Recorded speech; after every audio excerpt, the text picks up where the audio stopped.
प्रतियोगिता के दिन लड़की ने अपने नृत्य के जूते एक भिखारी को दे दिए। मंच पर उसकी सौतेली बहन उस भिखारी के साथ बेकाबू होकर पागलों की तरह नाचने लगी। तब पता चला कि लड़की को पहले ही मालूम था कि उसकी सौतेली बहन उसके डांस मूव्स की नकल कर सकती है। अपने पिछले जीवन में उसे फंसाया गया था और उस पर चोरी प्लेजरिज्म का आरोप लगाया गया था। उसे जीवन भर के लिए प्रतियोगिताओं से प्रतिबंधित कर दिया गया। उसकी सौतेली माँ ने भी मौके का फायदा उठाकर उसके पैर तोड़वा दिए। अंत में जब उसने दोबारा आंखें खोली तो उसकी सौतेली बहन ने उसे छत से धक्का दे दिया। जब लड़की ने फिर से आंखें खोली तो वो खुद को डांस प्रतियोगिता से 1 महीने पहले पुनर्जन्म ले चुकी पाई। उसने अपने पिता से एक निजी डांस स्टूडियो मांगा ताकि उसकी सौतेली बहन को उसके काम की नकल करने का कोई मौका न मिले। उसके पिता ने उसे लाल रंग के डांस जूतों की एक जोड़ी भी दी। लड़की को एहसास हुआ कि उसके पिता हमेशा उसका साथ देते आए हैं और वो उनके प्रति बेहद आभारी थी। इसके बाद वो हर दिन कठिन डांस मूव्स का अभ्यास करने लगी। उसे विश्वास था कि इस बार उसका नृत्य सच में उसका अपना मौलिक रचना होगा। लेकिन प्रतियोगिता से एक दिन पहले वो ये देखकर सन्न रह गई कि उसकी सौतेली बहन बिल्कुल वही पोशाक पहने हुए है। इतना ही नहीं, उसने लड़की की मौलिक कोरियोग्राफी भी फिर से पेश कर दी। लड़की समझ नहीं पा रही थी कि उसकी सौतेली बहन उसकी नकल कैसे कर पा रही है। घर लौटने के बाद उसने अपनी माँ के मूल सिग्नेचर मूव्स का अभ्यास करना शुरू किया, लेकिन वो सफल नहीं हो पाई। जब वो समझ नहीं पा रही थी कि अपनी सौतेली बहन को कैसे हराए, तभी उसके पिता उसे उसकी माँ की डांस नोट्स ले आए। उन्होंने उसे याद दिलाया कि चैंपियनशिप जीतने के लिए उसे वही डांस जूते पहनने होंगे। पिता के जाने के बाद लड़की ने जूतों को थामा और नई कोरियोग्राफी बनाने में जुट गई। उसी समय दूसरे कमरे में उसकी सौतेली बहन ने सब कुछ महसूस कर लिया। जल्द ही प्रतियोगिता का दिन आ गया। उम्मीद के मुताबिक सौतेली बहन ने फिर से उसके डांस की नकल कर ली। सौभाग्य से लड़की ने पहले से ही 2 कोरियोग्राफियां तैयार कर रखी थी। जब उसके प्रदर्शन की बारी आई तो सौतेली बहन ने उस पर चोरी का आरोप लगा दिया। उसने डांस स्टूडियो में एक दिन पहले रिकॉर्ड किया गया वीडियो भी पेश किया। वीडियो में दिखाए गए डांस मूव्स बिल्कुल लड़की जैसे ही थे। लड़की के नतीजे रद्द होने ही वाले थे। उसी पर पिता ने गवाही दी कि लड़की एक प्रतिभाशाली डांस जीनियस है। उन्होंने दोनों के बीच एक अतिरिक्त मुकाबले का प्रस्ताव रखा। जब लड़की नई तैयारी करने गई तो पिता ने सौतेली बेटी से कहा, अगर इस बार भी तुम साबित कर सको कि वो चोरी करती है तो वो तुम्हें कभी पार नहीं कर पाएगी। इसके बाद उन्होंने लड़की को डांस जूतों की एक नई जोड़ी दी। इस बार लड़की ने पहले प्रदर्शन करने का अनुरोध किया, लेकिन उसके नाचने के बाद भी सौतेली बहन ने दावा किया कि उसने उसकी नकल की है। उसने ऐसे गवाह भी पेश किए जो ये साबित करते थे कि ये मूव्स 1 हफ्ते पहले सौतेली बहन ने बनाए थे। उसी पर लड़की ने अपने डांस जूतों की ओर देखा। अचानक उसे सब समझ में आ गया। उसने सौतेली बहन के खिलाफ एक और राउंड का प्रस्ताव रखा। दोनों ने कपड़े बदले। सौतेली बहन ने उसका मजाक उड़ाते हुए कहा कि वो कभी चैंपियनशिप नहीं जीत पाएगी। तभी लड़की ने नृत्य शुरू किया। जैसा कि उम्मीद थी, सौतेली बहन ने उसके हर मूव की नकल कर ली। अचानक लड़की बेकाबू होकर पागलों की तरह नाचने लगी और सौतेली बहन भी अनियंत्रित होकर उसी तरह नाचने लगी। ये देखकर दर्शकों को आखिरकार समझ आ गया कि असली नकलची कौन है।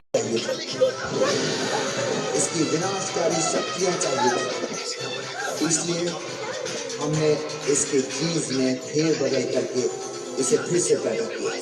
इस ड्रैगन को हमारे अजदहा को जो अब पूरे भारत देश में कहर बनकर जुटेगा।